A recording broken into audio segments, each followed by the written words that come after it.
podcast like it. You want a podcast like it? Podcast like it's 1999. Podcast like it. Just podcast like it. Podcast like it's 1999. Podcast like it. You want a podcast like it's 1999. Hello and welcome to Podcast Like It's 1999, the podcast where we talk about the films of 1999 here from a halfway hut in 2021. I'm one of your hosts, Kenny Neibart. And I'm Filisko.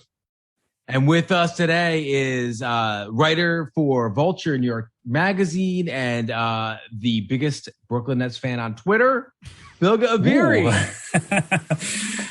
Wow, that's quite a claim there. Well, there's no question you're the biggest in my timeline. Probably the biggest Brooklyn Nets fan on film Twitter, probably. Yes, that's probably true. That seems fair. That's probably true. Yeah. I'm a Knicks fan, but doesn't mean we can't be friends. Yeah, at least for the next hour and a half. That's right. Here's a question for you, Bilge. Is this a bone of contention between you and David Sims as well, who I'm assuming is also a Knicks fan, or is he a Nets fan? He is a Knicks fan. Sims is a Knicks fan, but Sims is also we've talked about this. He actually also has gone to Nets games and stuff. Like, so he's not, it's not that kind of, I mean, I don't know. I haven't had like a long talk with him about it. I'm sure we could come to blows if we wanted to. Sims may be accommodating when it comes to the Nets sharing his city, but my sense is you want the Nets to just take over all 5 boroughs and the surrounding area.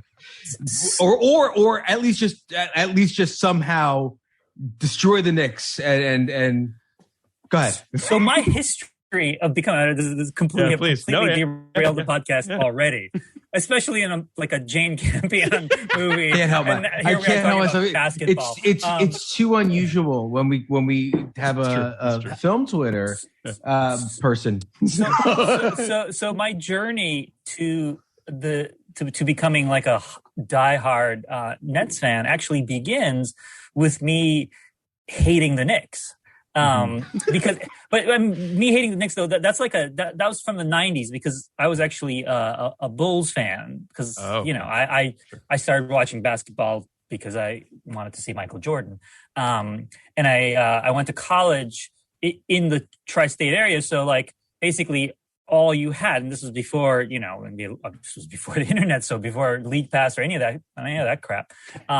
You basically had, the occasional nationally televised game, and then you had Knicks games, and then you had like on a fuzzy, like distant channel reception, you got Nets games. That's right. That's why I watched the Nets too, by the way. Yeah, like it was. I can't remember. I think it was like a channel 54 or something. I can't remember. I know what it was. It was Sports Channel New York, but it was like bad reception. Yes, it was horrible. So you had to watch it through just like grain. It was like watching a Carl Theodore Dreyer movie, and about as exciting, mind you, with the Nets back then. But I hated the Knicks. And so for the longest time, the Nets were kind of, and when I moved to New York, I was like, well, the Nets, like I can tolerate the Nets. I still want the Knicks to lose. But then when they actually moved to Brooklyn, I was like, all right, well, now I'm a fan. Now I'm like a real fan. And I started going to games and stuff. And so as a Knicks fan, I too hate the Knicks. So this is the thing. I get along really well with Knicks fans generally. Yeah. The Knicks are the most hateable franchise of all time. So I totally get it. So I can only assume that Jane Campion's also a Knicks fan, but I really have no idea. But to pivot to Jane Campion, I do want to ask, because I noticed on Twitter, Bilge, that you were talking about Jane Campion a little bit. I think it was Power of the Dog adjacent to some degree or another. And past and future guests, Karen Hahn, connected us. And I wanted to sort of just kind of from 30,000 feet ask you, when did you start watching her movies? Is she someone that you've been watching for a really long time, or how did she come into your life? She is someone I've been watching for a very long time, since I was a kid. I'm trying to think of when I don't even remember the first Jane Campion film I saw. I mean, she was one of these signature auteurs my childhood. I mean, that's when she was coming up. Now, I started really young, like being a cinephile and being like a really, precocious and pretentious cinephile who, like really wanted to see like the best of world cinema. And I had no time for like, I don't know, John Ford or Frank Capra movies or anything like that. Like I was just like deep dive into like old Cahiers du Cinema lists and whatever was showing at Cannes and stuff like that. I'm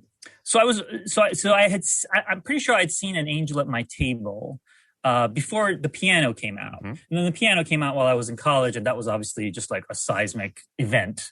I mean, to be in college when The Piano came out was like a big deal. And I mean, that was the movie everyone talked about. So she was kind of, she was always there as a filmmaker. And then I can't remember when I saw Sweetie, but it was not long after that. And then, I was really excited by, the run up to Portrait of a Lady. And I loved The Portrait of a Lady. And I was kind of surprised at the time that people didn't quite groove with it. They didn't like it. Yeah. It's weird. I mean, I think some people just kind of held it at a distance. I'm very happy to see that film has kind of had a resurgence of interest.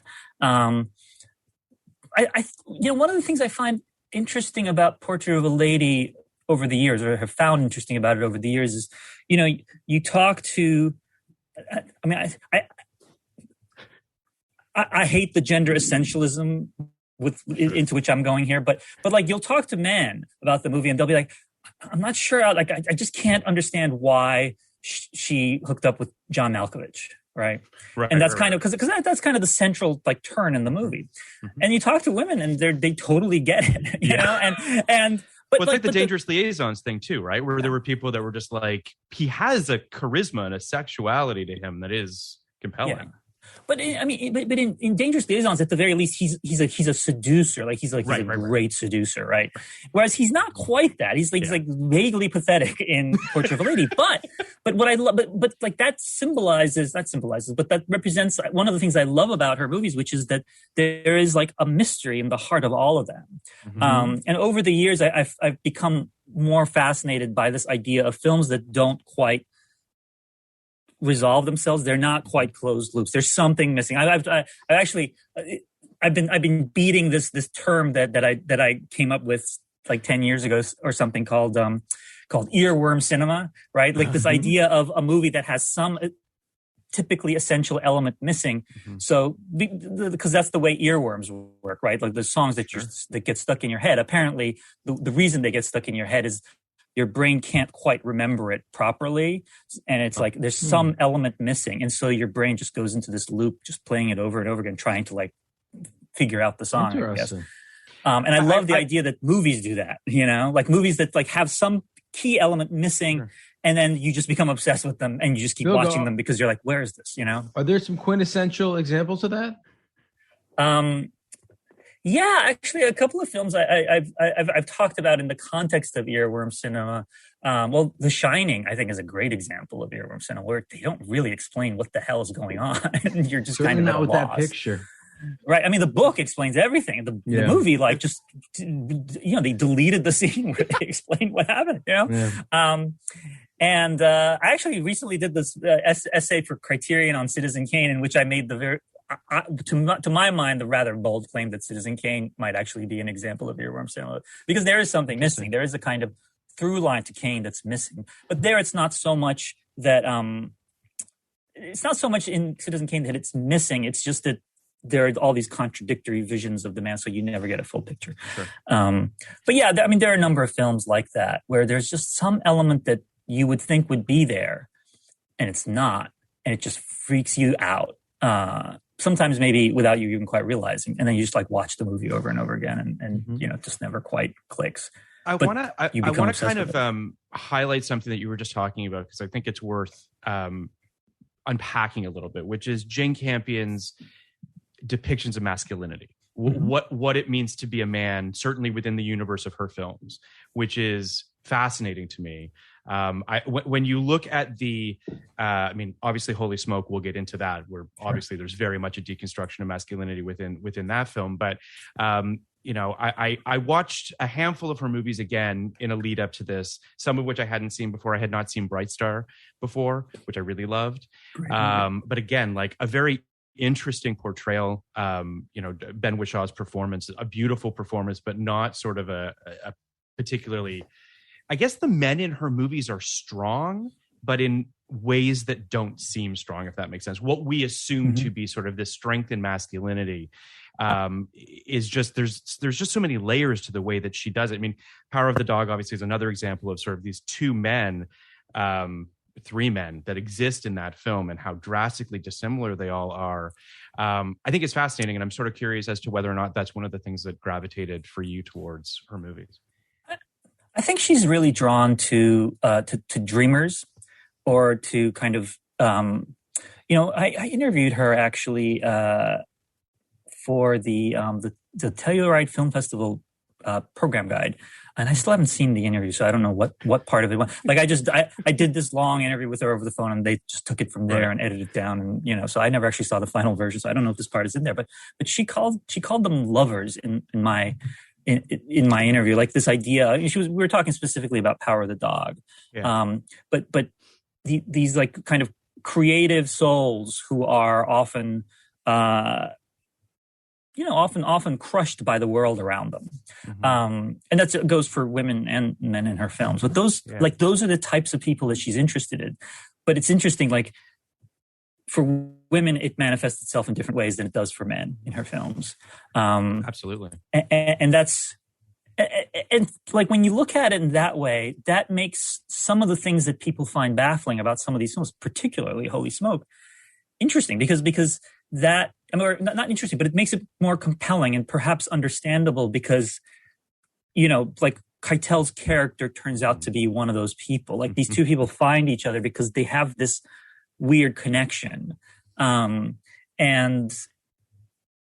if you looked at it like on the page, you'd ask yourself, well, how the hell do these two get together? So yeah, I mean, that's kind of, I don't know if I've answered your question, but that's kind of the thing that I think she sort of is drawn towards. And so, which then becomes a crisis of masculinity, of course. I mean, Power of the Dog is all about that. And I think she's also fascinated by characters who are in some way incapable of being anybody but themselves. For sure. Which I think is one of the fascinating things about Power of the Dog, because you have Benedict Cumberbatch's character who is, I mean, I guess it's in theaters. A lot of people know. I mean, so I haven't seen it, but you can go right ahead. All right, doesn't bother me at all. I think it goes up on Netflix this weekend, if I'm not mistaken. Yeah, December 1st, I believe. You have Benedict Cumberbatch's character who is, who's obviously dealing with all sorts of repressed, gender roles, things, and has kind of glommed onto this kind of cowboy myth, cowboy ethos, which of course was passed down to him from another guy who was dealing with the same stuff. Bronco Henry? Was it Bronco Henry? Yep. So there's like this whole tradition of, repressed homosexuality that he's coming from. But then you have Cody Smith McPhee's character, who is incapable of being anything but himself. Like, is just, and you can tell it drives Cumberbatch crazy, because at first you think he hates him for who he is compared to who Cumberbatch is. And there's obviously some of that. But then slowly you realize he hates him for the fact that he doesn't change. He hates him for the fact, and it's almost like he's trying to, when he kind of brings him under his wing, he's trying to sort of lead him down this path of becoming more of, a quote unquote man. And Cody Smith McPhee it's just not his, like, he's not going to do it. Or he's going to do it in his own way. Yeah. You can see it in the Sam Neill Harvey Keitel dynamic as well in the piano, where you're seeing sort of Harvey Keitel is being himself, right? Like there is no one, and I would also Ada Holly Hunter's character also very similarly dedicated to being the person that they want to be. Sam Neill is dealing with repression, dealing with sort of social norms and the things that he's supposed to be doing versus what he wants to be doing. And I think Holy Smoke is a perfect example of this as well, right? I mean, it's all about deprogramming and this idea of like the person that you're supposed to be or what your family wants you to be. But it's also like Holy Smoke is a very interesting movie, a movie that I really kind of didn't know much about. I don't know if you knew anything about it, Kenny, going into it either. No, hardly anything. Yeah. So to me, first of all, in my brain, which is an interesting way to go into this movie. Yeah. Yes. Yes. You know, because this movie is one thing for the first 30 minutes and then becomes something very different. I love that about it. I also just want to for a quick second talk about the way Jane Campion's movies have been, what's the word I'm looking for? Embraced or lack thereof, right? Like this movie was not embraced at all. Holy Smoke, 46% on Rotten Tomatoes from critics, 47% from audiences. A movie that I think was grossly sort of discarded. I would say, Bright Star didn't really make much of an impact, even though it's a really beautiful movie. I also feel like Portrait of a Lady at the time didn't really get its moment. Do you think that there's something with the type of movies she makes? Do you think it's the way they're made? What is it, do you think, that makes it so that her films take time for people to come around to them?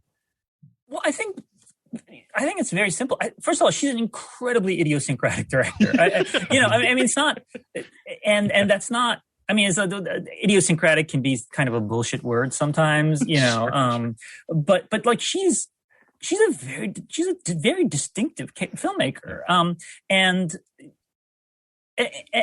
to the culture's credit, The Piano is one of the strangest films she's ever made. Yeah. And one of the strangest films, to ever be like nominated for a Best Picture and become like a award season like 3 juggernaut, big awards. Yeah. I mean, and it's so fun because that's the year that that was the year of Schindler's List, right?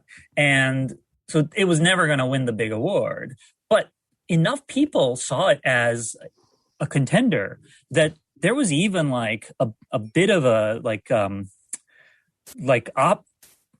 oppo campaign against her. No, this was a really dark moment in film criticism when Michael Medved, not exactly a tribune of the film critical establishment, but he was a big Schindler's List fan, and I guess didn't care for The Piano very much. But it's like at the time of The Piano, Jane Campion actually, I don't know how much you know about her life. She actually she gave birth to a baby that died after 12 days. And I don't know if it was a case where she knew it was going to happen, but it was, incredibly tragic thing. And at one point, Michael Medved actually accused her of kind of using that to gain sympathy votes in the Oscar race, which she certainly did not do. That's crazy. Which meanwhile, anybody that talked about Schindler, anybody that said anything remotely negative about Schindler's List got piled on at the time. So. But, these were the dark days of, Harvey Weinstein Oscar campaigns and things like that. So, but the idea that The Piano was like such an acclaimed film that it was seen as a runner-up only to Schindler's List at the Oscars is incredible. When you see the movie, it's incredible. But it's weird because people embraced that. People embraced her. And this thing that happens with these types of films is that they then get really psyched for the next one. Right. But they have this idea that the next one is somehow going to be more, and to be fair, she did adapt a Henry James novel. So, that I'm sure fed into it. But people really thought that was going to be like, I love Merchant Ivory, but back then Merchant Ivory had become kind of a code word for, boring, staid, cinema of tradition, which Merchant Ivory totally isn't. Like Merchant Ivory, we can have a whole other conversation about them. But I think people thought that kind of that's what it was going to be, just like a kick-ass period picture or something. And it wasn't. It was a totally strange. It's still in some ways her most traditional movie, but still totally crazy film. I do think that each of these films has had a different reception. So I don't think it's been kind of a consistent.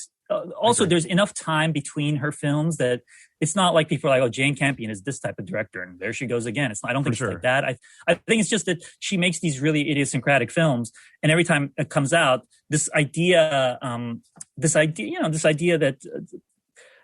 I wrote something about this not long ago, but Whit Stillman on another film podcast, the Cows in the Field podcast, had this great idea, this great term that he said, the not normalness of films, like when they first come out, really sort of kind of turns people off, and then it's only like a few years later that they're suddenly able to kind of really actually rewatch these movies, and people are able to kind of understand that some movies are strange, and that's actually a good thing.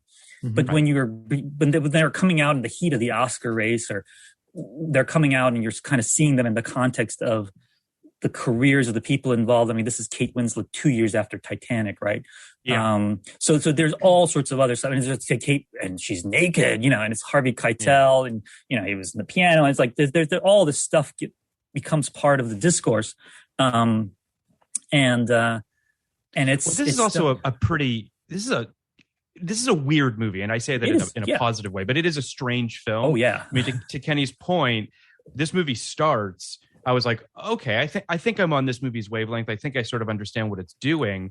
And then she really pulls the rug out from underneath you, so much so that it's quite discombobulating. And I did find myself going like, genuinely have no idea where this movie's going now, which is obviously exhilarating and exciting. But I imagine for some people, it's not. For some people, I have preconceived notions coming into this film, and if it's not meeting them, then I'm not interested. I also want to kind of just take half a step back to what Bilge was saying, because I think that there's, obviously a societal issue and a question here with how these movies are received. And particularly you have a filmmaker like Jane Campion who didn't have much of a footprint in America before The Piano, and The Piano comes out and it's allowed to kind of grow organically and grow small and be a word of mouth hit. And I think exceed most people's expectations when they actually sat down in the theater. She has this giant target on her back after that. Now, I mean, I'm tempted to say something glib, which is like, well, her reward is that she got to have a career, because so many female filmmakers who make an incredible film that don't reach the heights of this film don't even get to have a career. Bilge, we've done 200 of these, and we've probably seen at least a dozen movies by female filmmakers that we love. And then the follow-up question is, now why haven't they made more? Yeah. So and Kimberly Pierce being maybe one of the biggest ones with Boys Don't Cry. Kimberly Pierce is a great example, but there's so many of them. Yep. And so there is that aspect of it. Now, I think, frankly, the issue with Holy Smoke is not so much that people saw it and didn't like it. It's that the critics had their knives out because it was 1999 and we had our knives out for people like her. And a lot of people didn't see it. And I think that's more or less the story of that movie until this podcast, when we reclaim it. But I mean, I absolutely agree with you, Kenny, because I remember when this film came out, Bilge, you talked about how it was 2 years after Titanic, right? Everyone was like, what is Leo and Kate going to do after Titanic? What are their follow-up movies? And her follow-up for a few years post-Titanic is fascinating, but also kind of littered with a bunch of movies that sort of exist and kind of don't exist. Your Quills and your Life of David Gales and movies that are just sort of like this year too, which we haven't done yet. And Hideous Kinky and this one have like weird resonances, similarities to the point where sometimes I'll before my recent research I was like, which one was Hideous Kinky and which one was Holy Smoke? Right. But it is. I totally agree with you, Kenny. This movie just sort of didn't make much of a footprint. I mean, I want to give just a really quick context for our listeners in terms of a synopsis, which is, while on a journey of discovery in exotic India, beautiful young Ruth, played by Kate Winslet, falls into the influence of a charismatic religious guru. Her desperate parents then hire PJ Waters, played by Harvey Keitel, a macho culty programmer who confronts Ruth in a remote desert hideaway. But PJ quickly learns that he's met his match in the sexy, intelligent, and iron-willed Ruth. It opened on December 3rd, 1999 against Toy Story 2, The World Is Not Enough, End of Days, Sleepy Hollow, and The Bone Collector. So like, this is, you know what I mean? Like, look at that and tell me that this film's ever going to have a chance to find an audience. And that was, I believe, like a week-long qualifying run too. Like it wasn't like a what, because it wound up, I think, being like a January release.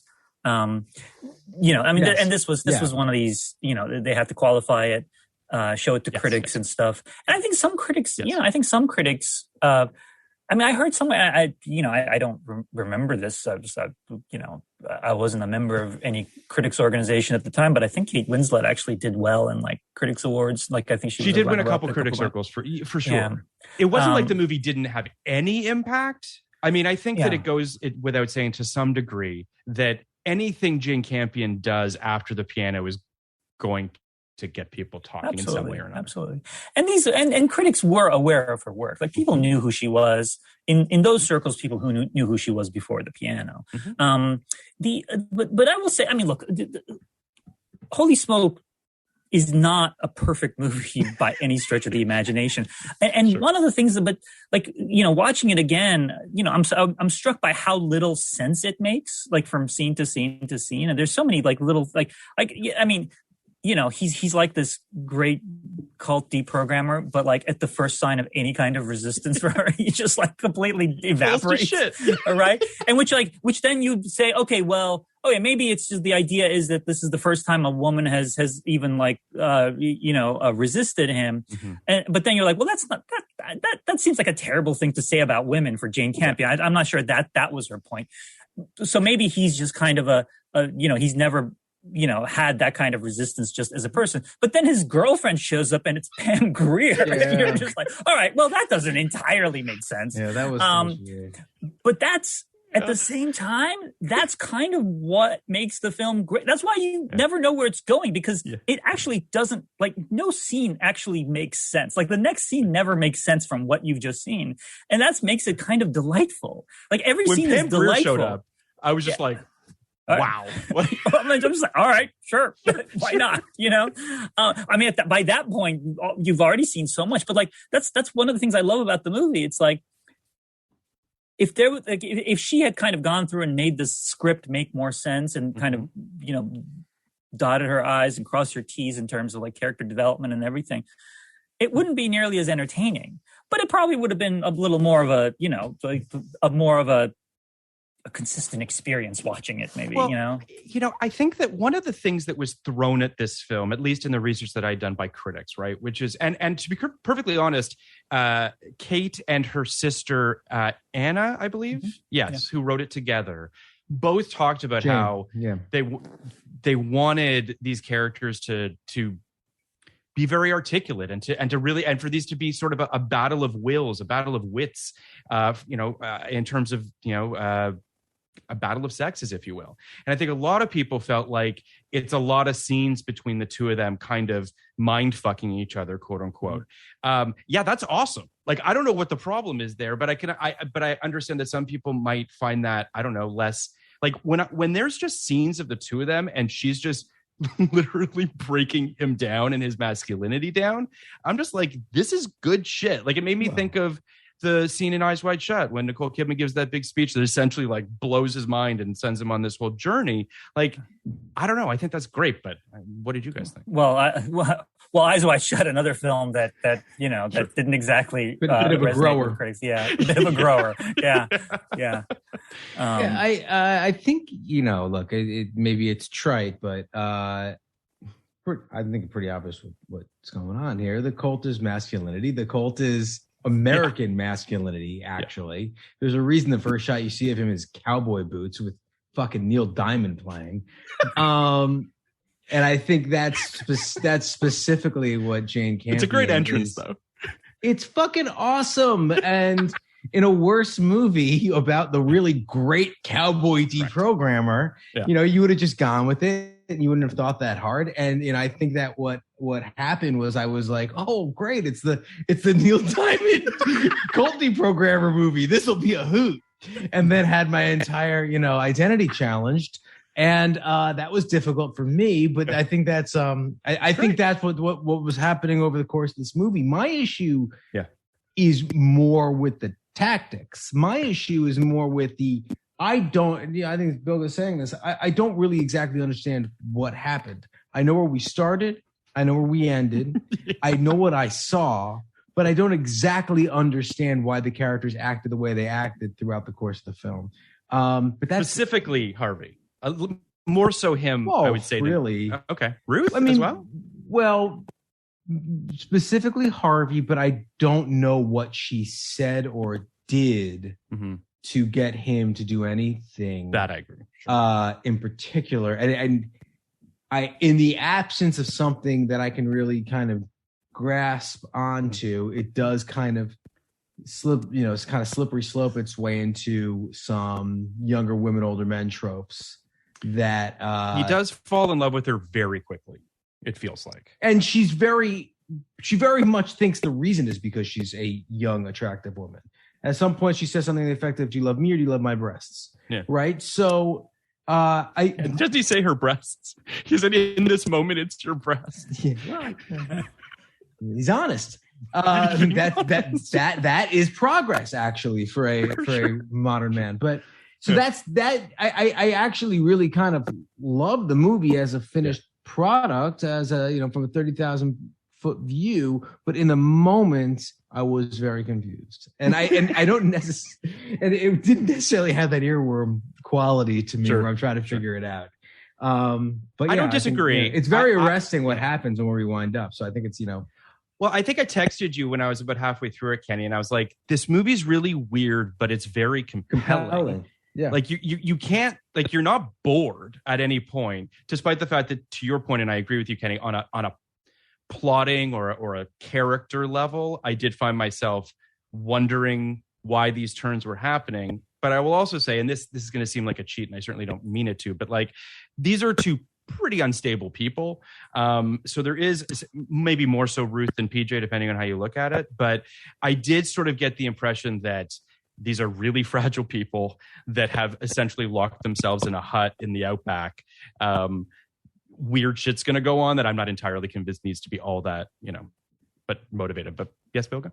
I was going to say, at the same time, though, they've got it more together than anyone else around them. I mean, that the thing that the thing that I'm always struck by is because you see, the film opens in, if I remember correctly, it opens in India, and then it cuts back to Australia, and then you see her family, and you're like, well, this is why this woman is searching for something better in her life. Like, these people are ridiculous, and I mean, she, Campion plays it up for comedy, and she continues to play it up for comedy, but then every once in a while someone will do something awful, right? I mean, her dad is hilarious, and I think that's like a very Australian character, like the guy just like hanging out in his Speedo and the tan, and, and the bad toupee, and just playing golf all day long. And he's like, he's a comic character, but he's also, I mean, he's also just a complete shithead. Total shit. All I could think though was, wow, this guy's figured it out. This guy's got it made. How is he pulling this off? And then obviously you have like the sister-in-law and all these other. I mean, the brother, the gay brother, and his not husband, but at that point it wouldn't have been a husband, but lover, I guess. And his partner are. They seem kind of cool, but they're also very much, they've bought in on this whole family, deprogramming thing. And I love how she keeps cutting back to them, even in moments when we don't really need to know what they're doing. And then she'll just cut to like some delightful little like moment of craziness and then just go back to everything, which creates this atmosphere of a world in which anything can happen, and a world in which you're never quite sure tonally where you are. Am I watching something that's hilarious, or am I watching something that's tragic? Or I mean, people get punched in the face and stuff, and there's a rape attempt. I mean, there are all sorts of terrible things happening in this movie, but she's not afraid to kind of still sort of keep cutting back to comic moments. She doesn't necessarily play that stuff for comedy, but she's unafraid to kind of do something dark and then follow it up with something just ridiculous. And I think that's, Yeah, there's an interesting Special. point that to be made about that particular idea, which is I used to when I first moved out to LA, I worked on the show Intervention, and interventions in general are kind of fascinating because it doesn't really matter who is in your family or who are your friends.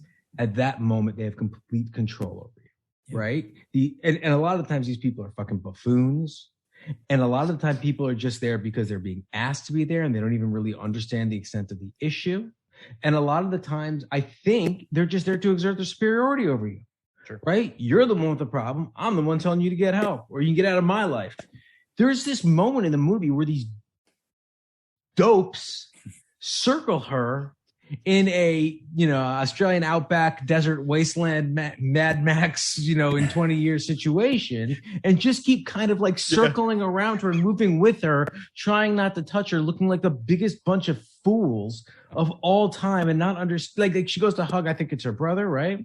She goes to hug one of them and basically like begs him to be normal for a second and not put her into this situation. Cause I think part of what we recognize over the course of the movie is she wasn't really in a cult.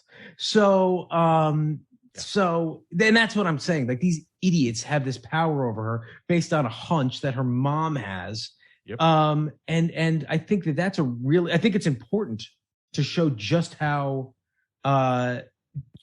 unreliable these people are. I think The Sopranos, if you remember, did it really well with Christopher's intervention too, where you have, of all people, Paulie Walnuts getting in his face and saying, "You better stop with you're smacking and it's ludicrous."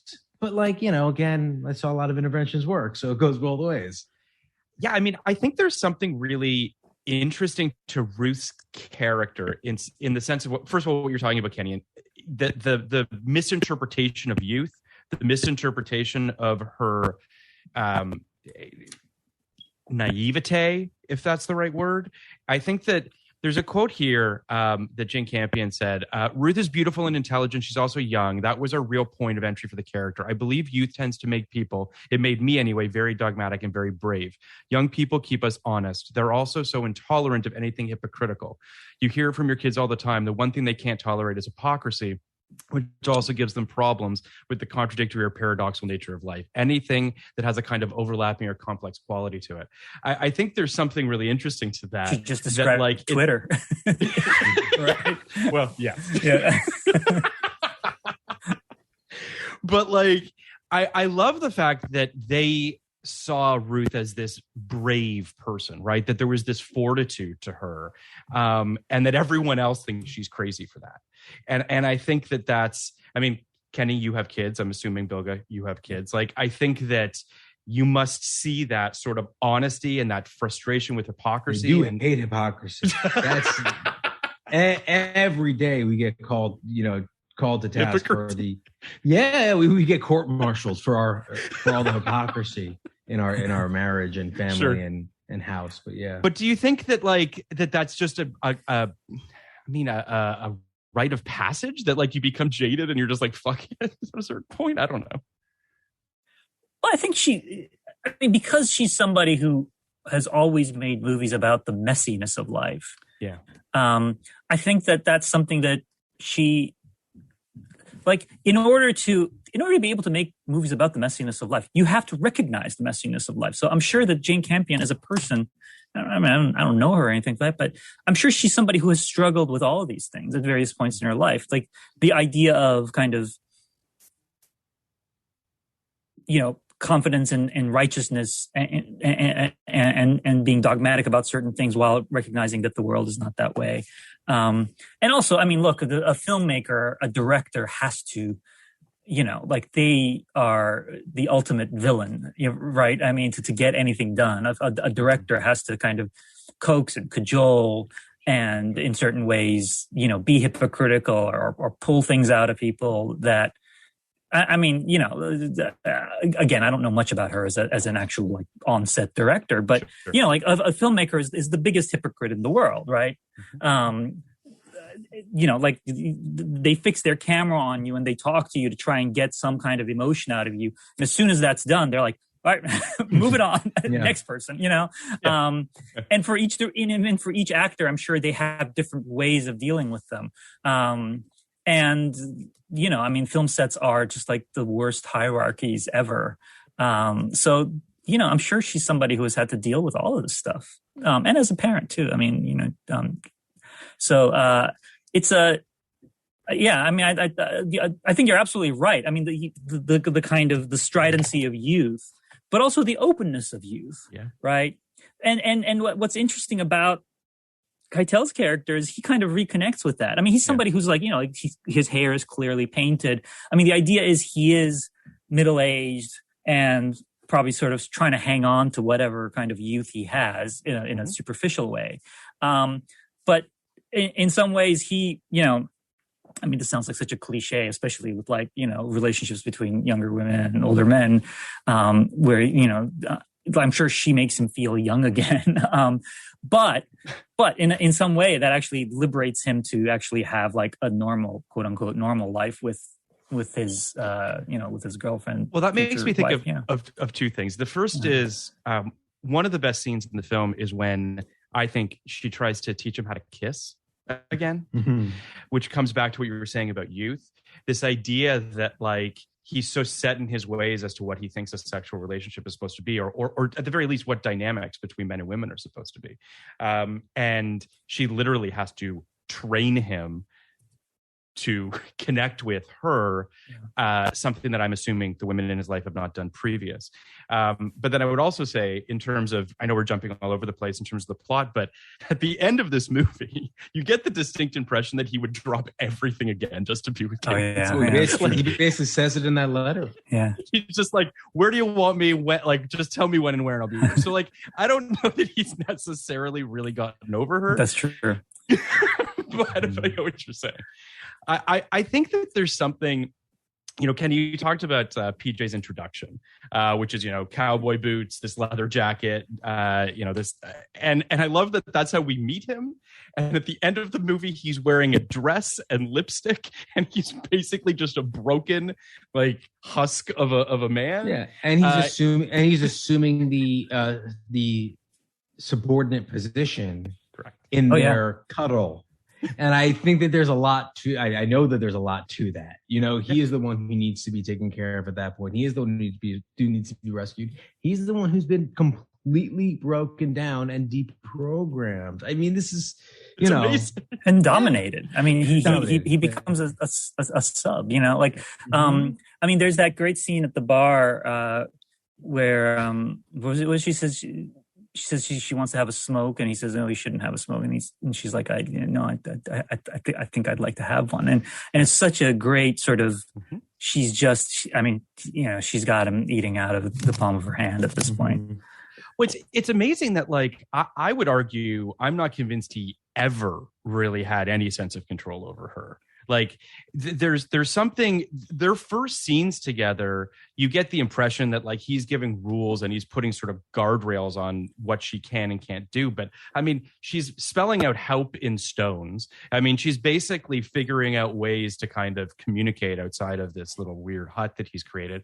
And I would argue that, I think he wants to sleep with her from the second that he meets her. Like, I don't know that I don't know how he's deprogrammed in the past and whether or not this is a new thing for him or not. But that scene the next morning after they've had sex in the kitchen, and he's just, you can tell that he, like, something's happened to him and she's sort of broken through, and she's so dismissive of him and how much it breaks his heart that she doesn't feel the way he feels almost immediately. I mean, Harvey's really good in this movie. He's great. I mean, it's in some ways he's probably the only person who could have played this part and made it compelling in that way. Because, I mean, look, the guy's a shitty deprogrammer. He's supposedly the best cult deprogrammer in the world that they, like, spent all this money on, and he sucks. Like, he's just not good at it at all. Yeah. I'm gonna give him a little. I'm gonna give him a little leeway in that they say he's the best, but this fucking family couldn't. Yeah, this family couldn't. That's true. That's these true. Yeah. Right. Yeah. I mean, no, it is true. Like, they could have found him anywhere. But it is interesting, though, that, I mean, he's presented as kind of the guy who's, like, who knows what he's doing. He presents himself that way, for sure. Yeah. But I do think that there is, like, she recognizes in him something like that scene, because that scene you talked about where they circle her, right, outside. And then that basically leads to her kind of walking to him. And I can't help but think that at that moment, and I don't think the cutting does this, but like just thinking about it, I can't help but think in that moment that at that point she recognizes in him, this is my only way out of this, is through that guy. So I don't think, because it also never quite made sense to me that she would just be like, all right, fine, let's do this, instead of just like breaking out into a run or something, Yeah. And it just seemed like a very odd moment. But then I realized, I think she realizes that like he's going to be able to get her out of the situation. Yeah, the best way I can describe it is there's a swagger to him at the beginning and a confidence to him at the beginning that certainly feels like, I think Kenny and I both were like, yeah, this guy will get it done. I mean, it's a deprogramming movie, and it feels like he's the wolf. He's the wolf. Yeah. And that's that. I think you forget what was his name in Reservoir Dogs? I forgot, Mr. One of the colors. Mr. One of the Colors. Sure, One of the Colors. You forget that he played like kind of the opposite of that in that movie, but he's the wolf. Like that's who once he's the wolf, he's forever the wolf. And I think any idea that this guy wouldn't go into a situation and solve it within, 3 moves was kind of a shock to begin with. That's part of why I think he was such a great casting choice. And he was the wolf. I mean, he was the wolf after The Piano, right? Because Piano is 93 and Pulp Fiction is 94. So, it's like, it's weird because he's kind of, he embodies all his parts. That's one of the things I like about Keitel, even though he's an incredibly versatile actor. When he's used the right way, he is in some ways used almost like a movie star, in that he kind of embodies everybody 100%. He's already played. Because by this point, I mean, this is the 90s. This is the era of Tarantino movies he's done. This is the era of The Piano. This is the era of Bad Lieutenant. When he has like a Bad Lieutenant moment when the sister-in-law goes down on him, which is like, I mean, he's much more gentle than he is in Bad Lieutenant, but it's kind of like, but that's such a kind of, I was like, all right, I remember that Harvey Keitel, so he kind of, he's like Michael Douglas. You know how Michael Douglas with each movie is playing just like a collection of all the previous Michael Douglas roles. That's kind of what Keitel is doing here. That's yeah. We bemoan a lot of things that we've lost on this podcast, but losing the hyper specific urban male character actor is one of our great losses. Like not to go on too much of a tangent, but like I keep trying to write this role for a modern Joe Pesci, and it keeps coming back that guy doesn't exist. Like where are you gonna? No one is there. That doesn't happen anymore. Yeah. Oh, Kenny's gonna go do with his dog. I'll just say that Harvey Keitel has had and continues to have a fascinating career. I love that he's now a Wes Anderson player, which I think is amazing. Like he has now. Range. Sorry, Kenny? He's 80. Yeah. Well, yeah. Looks great. Shirtless in the Grand Budapest Hotel. He still looks like he can kick people's ass. But yeah, I mean, he's just, I don't know that we ever fully embraced. It felt like he was, I don't want to say he's a punchline because that's not fair, but there was a lot of sort of that in the 90s, Bad Lieutenant, Harvey Keitel seemingly showing us his genitals a fair amount. There was just stuff going on. The other thing about these guys that I'm talking about, Keitel, Pesci, Walken, they always kind of verged on self-parody. Correct. Right? And they always and they were always kind of these, they were people who got lampooned a lot, people who got impersonated a lot. And that was part of the charm because they were certainly in on the joke. It's another thing I just don't think people are down to do anymore. I think ever since Wahlberg got made fun of on SNL, go, say hello to your mother. Everyone's so afraid of showing anything outside of the movie for smooth star persona. Yeah. You know who I'm thinking of though is that kind of connects to this is John Bernthal.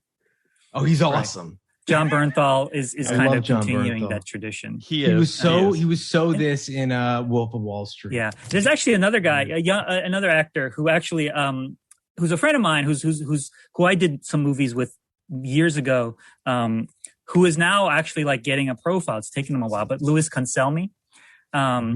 Who's in? He's on Billions. Okay. He's in The Irishman. He's actually now in Killers of the Flower Moon too. Cool. But he's in The Irishman. He's the guy.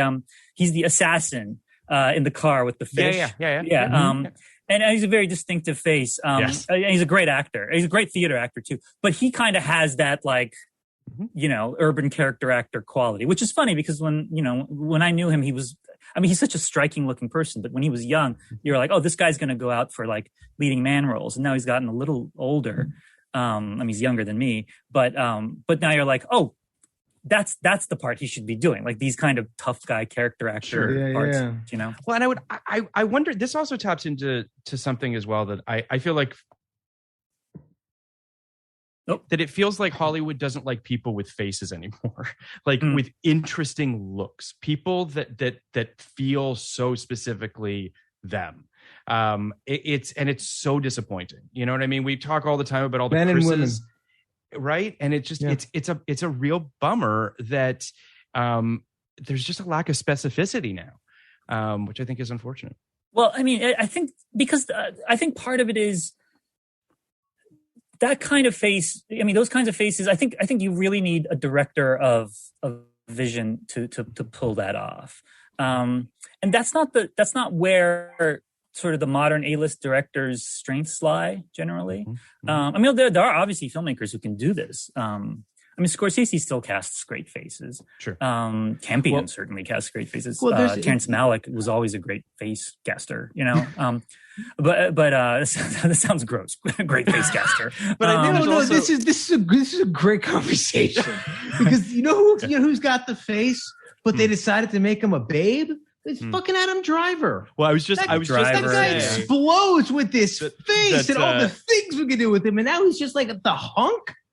Come on, I think he's a hunk. I don't know that it needs to be mutually exclusive. I guess it doesn't. It doesn't. I think that Carrie Whitmer just had an article about Gucci and the noses in Gucci and how there's just a lot of noses. And I do think that Ridley's one of those people who still kind of casts faces from time to time. I want to make it clear. It doesn't have to be mutually exclusive. I just don't think they're casting Adam Driver in roles that wouldn't, the next guy in line wouldn't be a Brad Pitt. It's had nothing to do with the way he looks anymore, which is kind of disappointing. Like I mean, of course, throughout the history of film, you have all these people with bizarre, interesting looks who've been leading men, and that's fun in its own way. But it's really it's the specificity of the specificity of it is relevant what a person looks like, right? There's this idea that, it doesn't matter, but it does matter. It is relevant, and you can use that in your storytelling. It's the most important thing. I think part of what happens is when we think about, when we talk about what people look like, there's this assumption that means that they have to look great. Right. And I would venture, look, you guys would know better than I would what it's like out in Hollywood, but I think there is this obsession with, just like, smooth faces, perfect bodies, all that stuff, and it is kind of probably that, and plus the fact that, I think I from what I understand of how a lot of directors operate nowadays, there's never a part of the process where you're trying to get the movie made, where you get to just like show faces or anything like that, because so much of it is like pre-visualization of action scenes if you're that kind of filmmaker. But then a lot of it is just like being in the room and, pitching the whole thing. Like at what point in the pitch meeting and you say, and this dude has the most amazing face you've ever seen. Like that's just not a thing that's going to happen. Yeah. Oh, go ahead. So who has great faces? Every single person on Succession.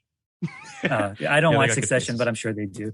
They got the faces. Yeah. I will say though, sorry, you don't watch it, Bill? I'm bad with TV. There are only a couple of things I can find time to watch. And I hear you. There's so much to watch. There's so much to watch. Between watching bad basketball and like Curb Your Enthusiasm. I mean, basketball my dance is a time suck. Oh yeah, I also watch. Yeah, I'm also watching like Turkish soccer, which is sure. Let's not talk about that. But I agree with what you're saying, Kenny, that everyone has great faces on Succession. I also think that, and you mentioned this, Bilge, but like Power of the Dog is another one where it's like everyone's got really great faces in that movie. Yeah. Well, Cumberbatch really is the one I was thinking of, because Cumberbatch explodes, and you're like, I have never seen a guy who looks like him. Yeah, I agree. And now he's just kind of, been casting all these. I haven't seen Power of the Dog. I don't know the way they I think you're gonna like him. I think he's. I mean, that's the best performance he's ever given. He's amazing. I love him. He's had a good year. Like that's the thing. Cumberbatch had that. He had Power of the Dog. Obviously, he's got this other movie like out literally right now that I haven't seen about cats. Right. Louis Wan, something like that. Yeah. And then he got the Courier earlier this year, which was a Sundance title from last year, but came out this year. Mm-hmm. This was actually in last year's Oscar race because of the way they extended it into this year. But the one about the Abu Ghraib prisoner, I'm blanking on the. I'm blanking on the title. And he was actually very good in all these. And he's about to have Spider-Man. Yeah, of course. I mean, look, it's so funny because I have to give him so much credit though, because he is cranking out interesting movies, interesting parts. They're not always great, but he's actually doing the work while also being Doctor Strange, which a lot of these other guys are not doing. That means a lot coming from Mark Ruffalo. So it's true. I was at the Gotham Awards with Mark. I wasn't with Mark Ruffalo. But at one point, he got on, and I was like, "Oh, actually, our hair is like falling the exact same way." I wonder if somebody will. For those of you who are listening and not watching, Bill is a dead ringer for Mark Ruffalo. For Mark Ruffalo, and I can't believe he gave me the perfect opening. I want to ask a question about Kate Winslet in this film, and sort of about Kate Winslet in terms of her career, I guess, because it does feel like an interesting moment in her career. I would argue that I feel like post-Titanic, her career, for me anyway, didn't really take off until Eternal Sunshine. And I know that that's, a few years later, but like she does movies obviously between Titanic and Eternal Sunshine, and there's about 5 years in between those films, I believe 5 or 6 years, but it's just sort of, it feels like she's just not sure about how big a star she wants to be, perhaps. And I think that there's something really interesting about her and Harvey Keitel working together in this film, because it does feel like Harvey Keitel is a guy who found a lane for himself, right? Like he does the movies he wants to do. And I don't know. I'm curious as to, I thought she was very good in this movie. And by the way, I thought she was good before Titanic. I love her in Sense and Sensibility. I love her in Heavenly Creatures. I'm not saying she didn't do great work before Titanic, but what did you guys think of her performance in this? Oh, I think she's phenomenal. I think she's very, it's so funny because I keep refusing to believe how young Kate Winslet was. When she did Titanic, she was 21, 22. Like she was very young. I mean, she's playing like a 16-year-old or something like that. I think something like that. Yeah. But so this period, like she's actually very young and still trying to figure out exactly, what she's doing. And this is a little bit before Hollywood really begins to value like youth in, in its leading ladies. But the films that she does, like they're not. I mean, Quills is a prestige movie that is in the awards race. It's not ain't chopped liver. I think it's okay. I don't think it's a great movie, but she's in Enigma the year after that, which actually is really good. Like Michael Apted's Enigma about this, about the Enigma about Bletchley Park and all that. Which I actually I remember really enjoying that film. So, they're like, she's doing real movies. And I mean, Life of David Gale is lousy, but I mean, at the time, I'm sure it seemed like a no-brainer. There's a bad moment when we were making movies like The Life of David Gale, but I look. I hesitate to say this because it's such lame analysis. But everything she did between Titanic and Eternal Sunshine just looks boring on a poster. And I really don't know if a lot of them are boring, but I know a lot of them are period. A lot of them are British. A lot of them are with directors like Michael Apted, who's a great director, but not a Michel Gondry, not a iconoclast. And I think that there was something that kind of happened around Eternal Sunshine where she started working with different kinds of directors. They didn't all work, but different kinds of directors who were making different kinds of movies that I think expanded what the public expected from a Kate Winslet film, where before it felt very narrow. A movie more or less outside of Titanic, which is obviously a period piece as well. A movie set outside of America, a movie that's somewhat humorless, a movie that's somewhat staid and maybe a costume drama or something along those lines. Sure. But Eternal Sunshine, at least for me, felt like, she could do anything. I agree. I didn't realize that. I didn't realize that. I didn't realize that she went that far in that direction. Because then I love her in Steve Jobs. I think she's so good in that movie, and obviously I think she was incredible in Mare of Easttown. Like she can go in any direction, and I don't think that I understood that until that film. I was going to extend the Mark Ruffalo bit and ask you what it was like to work with her in Eternal Sunshine, but yes, you were in that. Yeah. You were great too. Loved it. Love you dancing. Love Michelle. Love great. just really adored working with Michelle. Did she? Oh yeah. Did he actually even cross with Kate Winslet in that movie? No. Yeah, he's with the lab rats, Kirsten right? Dunst. He's with Elijah Wood and Kirsten Dunst. Yeah. Elijah Wood crossed with her. The thing is, though, I mean, but if you look at Kate Winslet's career, she has these moments of just brilliance, and then she'll do a bunch of films that just seem to go nowhere, or just seem like middling Oscar Beatty type movies.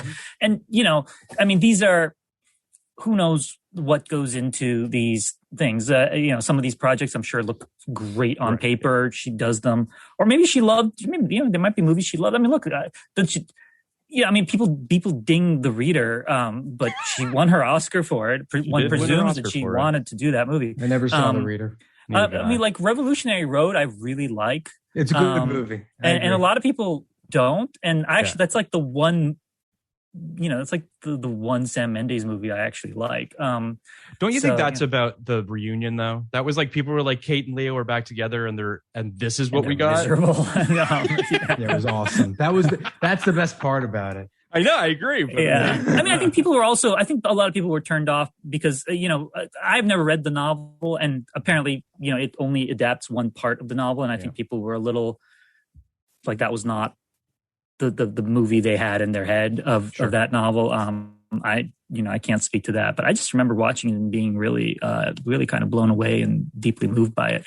But yeah, I mean, and like the period stuff she was doing before Titanic, like Jude is fantastic. Jude's a really good movie. Yeah. And Hamlet is actually like Branagh's masterpiece. Yeah. She's a great Ophelia. Sense and Sensibility obviously is great. So it's not like Heavenly Creatures is amazing. And she's she's just, I think she's always kind of been trying to do different things. And part of the problem with that is that sometimes they don't hit, I also think it's worth saying too, that like, I do think that the post-Titanic headspace must have been a real mindfuck, right? Like, there's all that talk about how Leonardo DiCaprio wanted to do American Psycho and had to be literally talked out of doing it. By the way, I don't think he would have been a particularly great Patrick Bateman, but that's kind of neither here nor there. Like, they both were just like, I don't want to be put in a box, and I don't want to be a gigantic quote unquote movie star right now. I want to do weird shit. And it took them some time, both of them, to kind of get their sea legs and figure out what it meant to be who they wanted to be after that. What was Leo? Leo's first. Well, what's that? No, the beach. The beach, of course, is to me. as crazy as doing American Psycho. It's a pretty. But his first movie after Titanic is Celebrity, Man in the Iron Mask. Man in the Iron Mask. I think he made does it before. He made it before the movie came out. Yeah. But I remember Man in the Iron Mask, one of the worst films ever made. Of course, terrible film. But like famously, like I believe it was maybe the movie that dethroned Titanic at the box office. Yes, they were 1 and 2. And it was just like, after Titanic, it made like $800 million. Like, I'm sure. I think Man in the Iron Mask. I think the Leo, Leo went directly to the best in the game. Yeah. Just directly to the best in the game over and over and over again. And people who never worked with people in his generation, Spielberg and Scorsese, and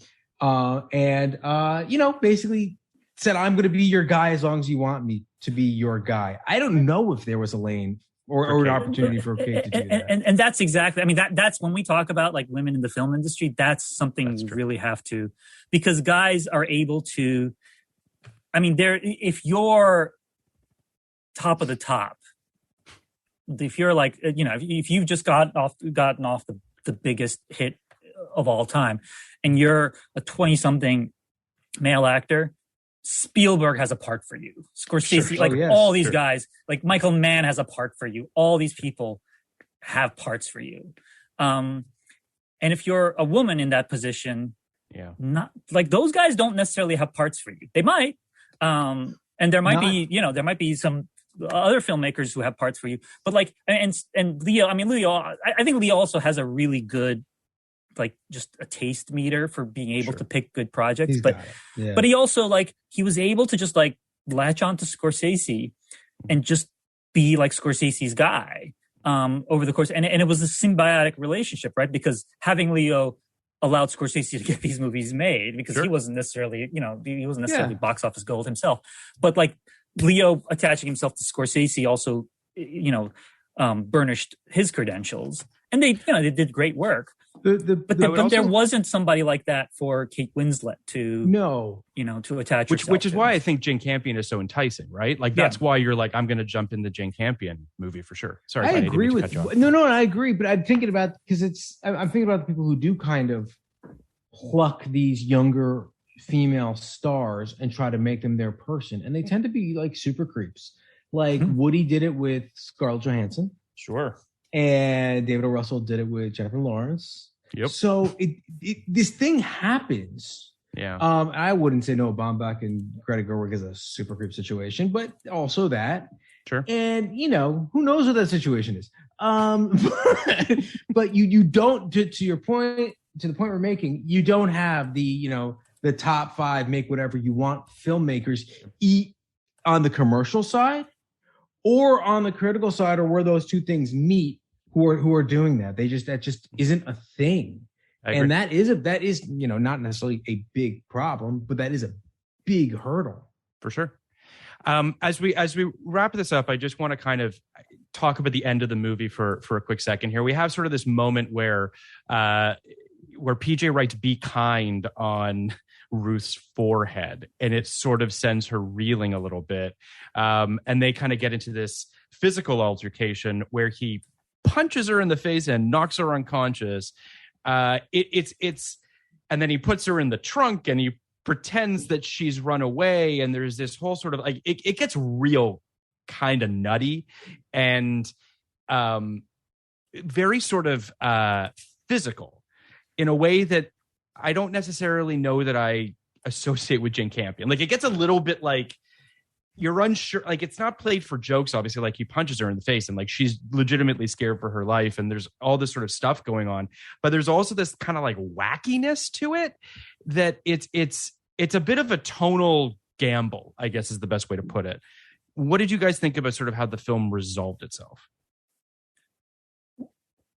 For me, by that point, the film is so kind of unhinged that I was like, all right, he punched her in the face. I mean, not to make light of it, but like the thing I was talking about of just like the tonal shifts constantly, and I tend to be someone who doesn't love tonal shifts in movies. I mean, I love tonal shifts in movies when they're done the right way. Sure. But I don't love movies where the tone seems to be all over the place. Mm-hmm. But here's a case where it actually works for me because, like, like that's kind of the movie's thing, is that the tone is constantly changing.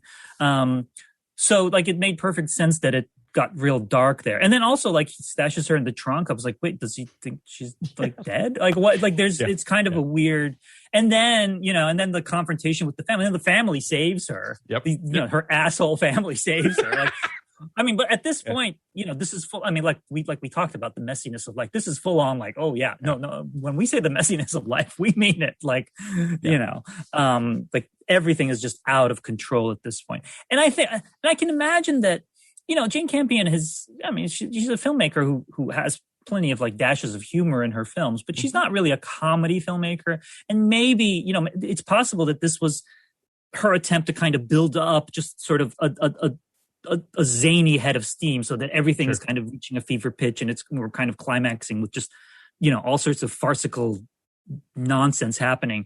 And maybe she just wasn't quite like deft enough with comedy to make that work in that way. So instead, it just feels like this weird movie that just gets weirder and weirder and weirder. Just to be clear, it worked for me. I didn't dislike it. It was a little jarring. I guess I didn't really love the actual like him punching her in the face component. But sorry, I think there's a reason that she did it. I mean, look, I watched The Piano in anticipation of this as well, and The Piano is about a woman who I think is constantly living under the threat of physical violence until finally she gets her fucking finger chopped off. Right. Max. And I think that I think that there's a thread there, which is no matter how smart you are or how sexually attractive you are, manipulative you are, if you're a woman and you're in a relationship with a man, there is this threat of physical violence, both because men are bigger and men are dumber. And when he is being broken down to his base elements, all he is left is his, physical size. All he has left is, his history of violence, so to speak. Yeah. And at that moment to punch her, I think is exactly I think you're right.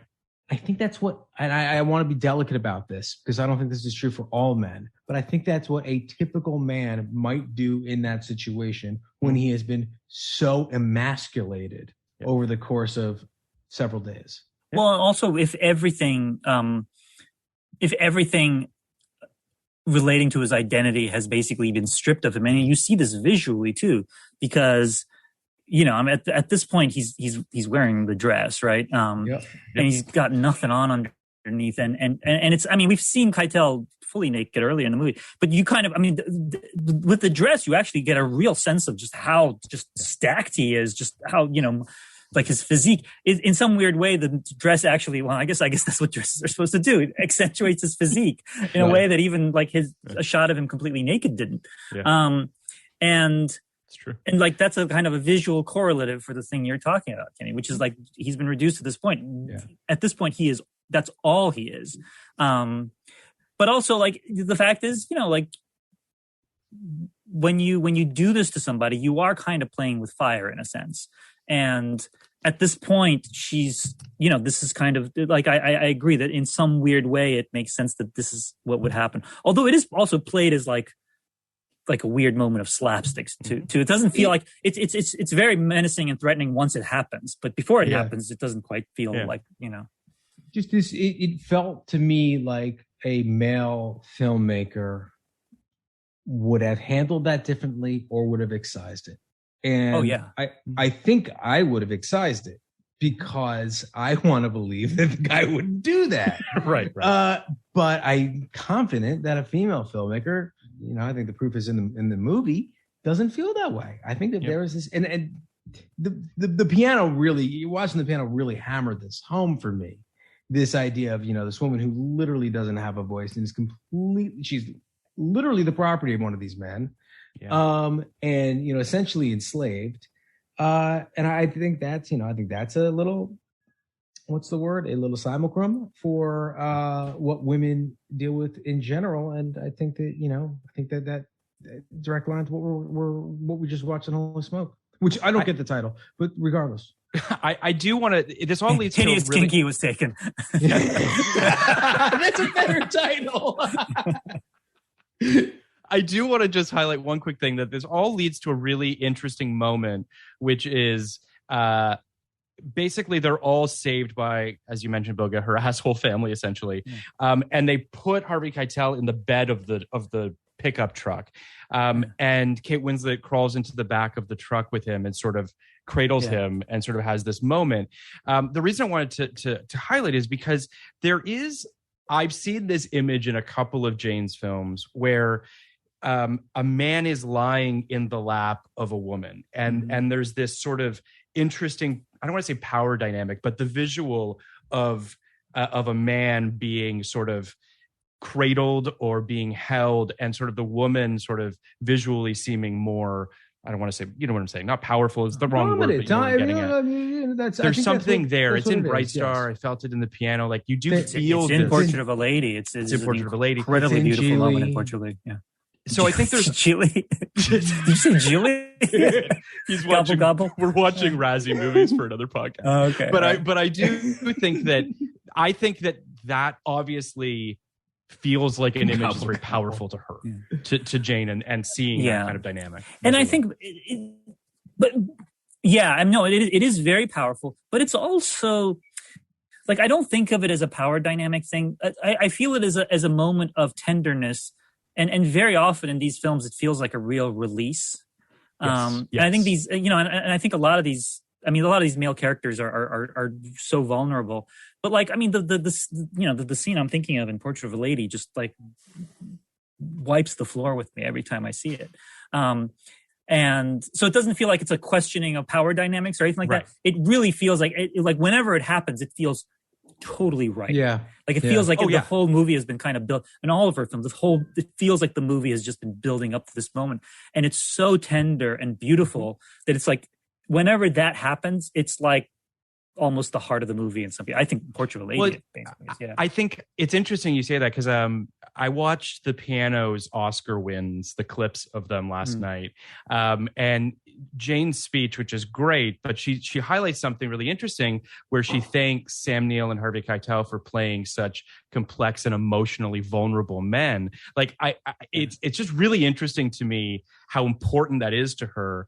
And just, to bring it full circle, it does feel like masculinity and that deconstruction of it, and showing, the spectrum that can exist in men and that they don't need to be very binary. I think it's just is a wonderful trait of hers. Really looking forward to Power of the Dog. I'm going to watch It's so good. It's great. I mean, it's great. In some ways, it's like one of the most unforgiving movies she's ever made. But it's so good. Are you going to be able to see it on a big screen or maybe 48-incher? Okay, all right. I did get a chance to see it with a Q&A with Kimberly Pierce and Jane Campion at a guild screening. And just to quickly wrap this up, I want to just talk about Jane Campion talked a little bit about her process a little bit, and just how being a director, people don't talk about it enough as being a failure all the time. And she just talked about how 90% of the footage we shoot is thrown away. Think about that for a second. And it really I love that she goes into it that way, knowing that most of the stuff is going to be thrown away. I think that's kind of great. Oh, yeah. I mean, I think filmmakers, I would imagine, you guys can speak to this even better, but, like it's all about, I mean, that's the thing. And I think a lot of artists do this, and it's sometimes hard for people who think about becoming artists or trying to imagine the life of an artist. They don't realize it. Like the thing that always blows my mind is like how much a photographer shoots. Yeah. Right. Because I'll take a picture and I'll go, oh man, that sucks. I did a terrible job with that picture. And then I realized, like an actual photographer would take like 600 fucking shots before they got the right picture. Yeah. And like so much of it is just the patience and like the mental fortitude to allow yourself to just make mistakes over and over and over and over and over again until nobody gets that. You get it right. And then sometimes you don't even know you got it right until later. And then you're like, all right, that's like, that was the Kubrick thing where he'd do 80 takes and like take two. Would be for sure. I mean, how many drafts do we do? Writing is rewriting. Not even how many drafts. I mean, how many fucking scenes do I write that I throw away? How many, 180 page drafts do I write that need to be 60. It's all about killing your babies. Yeah, It's brutal. Yeah. So at the end of every episode, Bilge, we do a rating system, 0 to 99, 0 being the lowest, 99 being the highest. And we rate it before we do the podcast and after to see whether or not the conversation changed our opinions in one way or another. Okay. So I'll go first. This is like the Oxford debate thing, right? Yeah. So I hadn't seen this film in 99, as I mentioned. I really liked this movie. I think I'm at around a 70.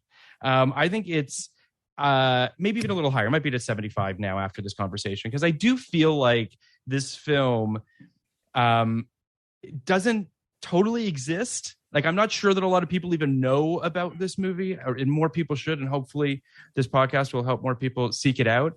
This is it. But I got to tell you, like, I mean, you're a critic, Bilge, but like 46% from critics. Obviously, it's 1999. It's a different time. There's any number of things, but how you could watch this movie and not think that it was worthy of being above at least 50% seems absolutely crazy to me. But Yeah. I mean, Well, I mean, I have to. I can never take like Rotten Tomatoes score. Is that a Rotten Tomatoes score or Yeah, Metacritic? Rotten Tomatoes. I can never take those scores seriously because somebody can write a mixed review that Sure. acknowledges like that there are great things about a movie, but that certain things don't work, and somebody at Rotten Tomatoes has to say, "Oh, is that a pro or con?" I mean, take it all with a grain of salt, obviously. That's tough. So I can't go by that because every time I've looked into that, unless it's a movie that just completely flopped, every time I've looked into that and like actually read the reviews, I'm like, well, that's a perfectly interesting, good review that. Maybe it's ultimately a con, but it's not really a con, I mean, because that's the thing I try to do in my reviews. I don't always succeed at this, but like, even if it's a film I didn't like, I try to give enough of a sense of the film so that someone can read the review. And even though I maybe wasn't like crazy about the film, that they can actually read my review and think, oh, that seems like something I should see, because that used to happen to me. I mean, I grew up in DC where Rita Kempley was the Washington Post film critic. And, she was not a good critic, or not. Sorry, that's not fair. Okay. She was not a critic I agreed with. Okay, fair but enough. she often gave enough of a sense in her reviews of the films that there's so many films I saw. I read the review, I was like, well, this seems like something I should see, and then I'd see it. Like, well, she was wrong. It's great, but at the same time, I got to give credit to her for leading me to the film. So, So putting the Rotten Tomatoes score aside, where do you land on this film? What did you think of it when you saw it back in the day? And do you feel like your perspective and your number has changed, or where would you lie on our? Yeah, I mean, I saw it. I didn't see it in '99. I saw it like a year or so later when it came out on. I think it would have been DVD. The early years of DVD. I like rented it from my local video store. And it didn't make much of an impact on me. And I will say at this point, I'm not entirely sure if I'm talking about Holy Smoke or Hideous Kinky. Like I think literally, I think I might have rented them both like the same week. No, I wasn't like a huge fan of it at the time. I think for me, it'd be like a 70, 75. Okay. I mean, it's one of those films. Look, a director like Jane Campion, you always like, a lesser effort from her is more interesting than, of course. Look, it's more interesting than the best thing Sam Mendes ever did, which is actually Revolutionary Road starred Kate Winslet. So anyway, I love all this shade at Sam Mendes. I'm sorry. I don't know why I've suddenly fixated on Sam Mendes. I can't believe you came on the 99 podcast where all we do is talk about how much we love American Beauty. Right. That's why, because I think I was thinking because I had 99 on the brain. We do not like American Beauty. One of the great crimes of history.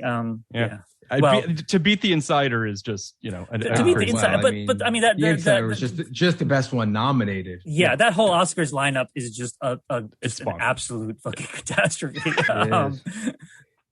So Kenny, where are you? What's your rating on this? I was 50. I was actually 58 before the podcast. For all the reasons I kind of said right in the beginning. I'm higher now. I mean, it leaves a far better impression. I think the conversation has, illuminated some elements I didn't really think were weren't front of mind right after the film, but are now. And I'm gonna go up to 68 because I will not make a stupid joke. Great. There you go. 68. 68. Bilge, thank you so much for coming on and talking with us about this. This was, Kenny and I are huge fans of your work. Yes, we love your work. Thank you. Please, everyone should be following Bilge on Twitter. What is your handle, Bilge? Bilge Ebiri, at Bilge Ebiri. If you can spell it, you can find me. If you can spell it, you can find for him. all the hottest Nets goss. And he's on. When is Kyrie finally going to take a shot? I think we know the answer to that. Yeah, I think Kyrie's probably going to wind up getting traded at some point. But yeah. But we're huge fans, and we're so thankful to be able to talk about Jane Campion with you, and we hope that you'll come back in the future. I would love to. Podcast like it.